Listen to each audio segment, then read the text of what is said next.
ចាសួស្តីបងប្អូនថ្ងៃនេះថ្ងៃទី12ចាទូចូលមកច្រើនថ្ងៃហ្នឹងចឹងសម្រាប់មេជាងដែលគាត់ត្រូវការយកទ្វារអីចូលឆ្នាំខ្មែរហើយអាចមកយកបានចាព្រោះឥឡូវបានចូលមកហើយចាហើយខ្ញុំនៅតែចែកម្ដងទៀតតើទៅជាមួយនឹងផលិតផលខាងពួកខ្ញុំមេជាងទាំងអស់មិនបាច់ចាំបាច់ប្រៀបធៀបទៅឃ្លាំងដតៃទេដោយសារអីការងាររកស៊ី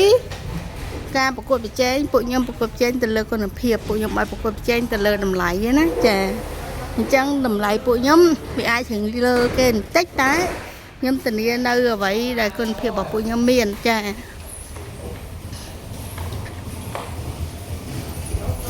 ចាចូលមកច្រើនហើយចាព្រោះចូលហើយតន់មុនចូលឆ្នាំខ្មែរចូលឆ្នាំខ្មែរហើយបងមេជាងអាចយកទៅដាក់តាមកឋានបានចាចូលមកក្រុមម៉ូតវិញហើយចាហើយរាល់ព័ត៌មានលម្អិតមេជាងផ្សេងអាចតាក់ទងមកបានតាមលេខ2ខ្សែ096 26 29 987ហើយនឹងលេខមួយខ្សែទៀតគឺ097 61 26 168ចាបងប្អូនអាចចាក់ទៅមកបានចា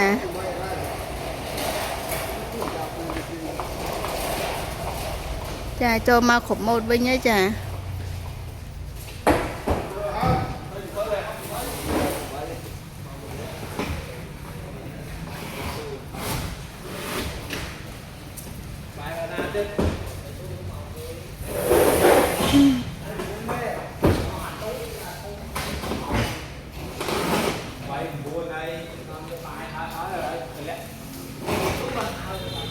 នេះលឿននេះចូលពាក់កណ្ដាលទូត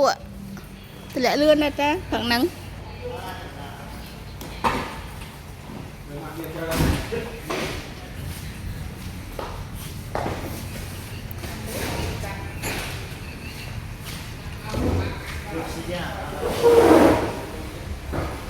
នេះម៉ូតថ្មីណាចាបងប្អូនអាចតាក់ទងមកបានចាគ្រងអត់10អត់12អត់20អីមានទាំងអស់ឥឡូវ